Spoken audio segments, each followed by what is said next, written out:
तो आज हमारे पास कुछ दिलचस्प स्रोत हैं भारतीय प्रधानमंत्री की हालिया मालदीव यात्रा पर। बिल्कुल। ये सिर्फ एक आम दौरा नहीं लगता है ना, इसके पीछे काफी कुछ है। बिल्कुल। कूटनीति, रणनीति। बिल्कुल।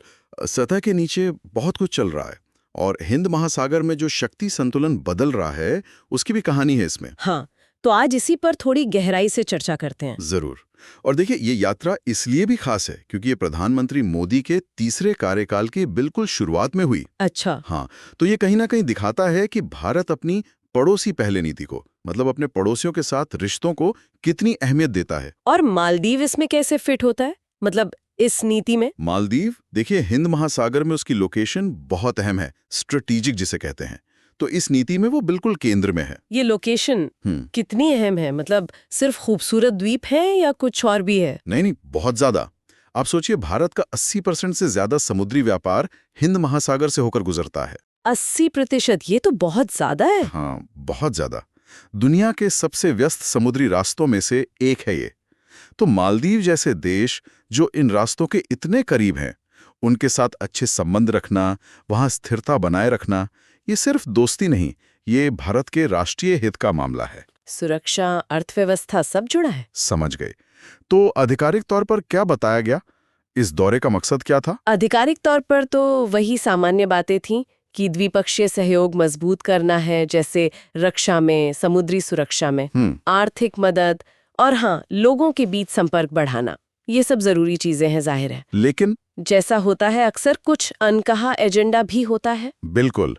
एक बड़ा अनकहा कारण है चीन का बढ़ता प्रभाव। अच्छा, चीन फैक्टर। हाँ, पिछले करीब 10 साल में चीन ने अपनी बेल्ट एंड रोड पहल के तहत, मतलब वो जो उनका बड़ा इंफ्रास्ट्रक्चर प्रोजेक्ट है, हाँ, BRI। हाँ, उसके तहत मालदीव में बहुत ज्यादा निवेश किया है, बंदरगाह, पुल वगैरह वगैरह।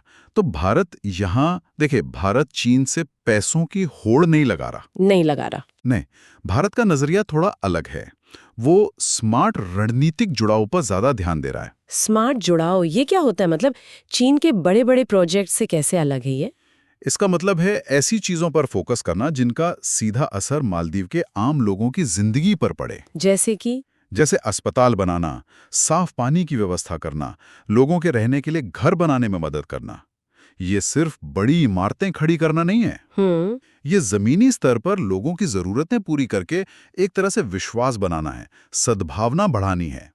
ये चीन के बड़े प्रोजेक्ट्स, जिन पर अक्सर भारी कर्ज का बोझ भी होता है, उससे थोड़ा अलग तरीका है। ये तो दिलचस्प नजरिया है। और भारत मालदीव का रिश्ता सिर्फ आज की भू राजनीति का ही नहीं है, इसका तो लंबा इतिहास भी रहा है ना। बिल्कुल बिल्कुल।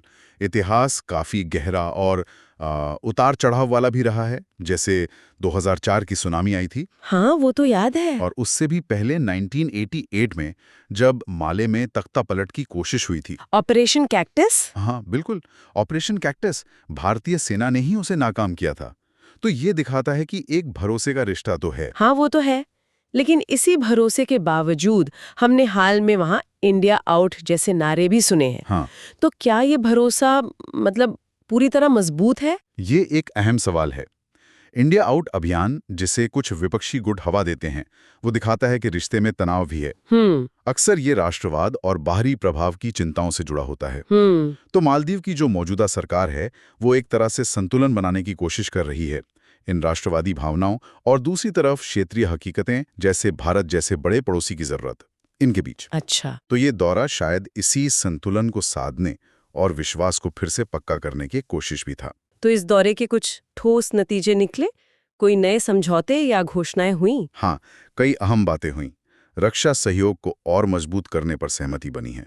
इसमें मालदीव के समुद्री इलाके की निगरानी में मदद करना, उनके सुरक्षा बलों को ट्रेनिंग देना, ये सब शामिल है। ठीक है। आर्थिक मोर्चे पर भी बुनियादी ढांचे के विकास के लिए, जरूरी चीजों के लिए क्रेडिट लाइन, मतलब ऋण समझौतों पर बात आगे बढ़ी है। और स्वास्थ्य सेवाओं और पर्यटन में सहयोग बढ़ाने पर भी जोर दिया गया।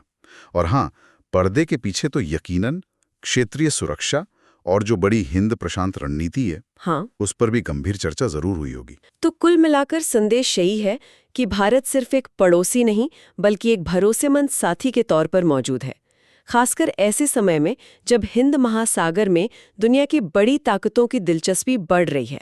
एकदम सही कहा। ये सिर्फ दो देशों के बीच की बात नहीं है, मालदीव भले ही छोटा देश हो, लेकिन हिंद महासागर की शतरंज की बिसात पर उसकी अहमियत बहुत ज्यादा है। हाँ। तो इस यात्रा का असर सिर्फ कुछ समझौतों तक नहीं रहेगा, यह आने वाले वक्त में इस पूरे क्षेत्र की भू राजनीति को शक्ल देगा। तो संक्षेप में कहें तो ये दौरा सिर्फ एक पड़ोसी से मिलने जाने जैसा नहीं था। ये हिंद महासागर में भारत की रणनीतिक पकड़ और प्रभाव को मजबूत करने का एक सोचा समझा कदम था। बिल्कुल।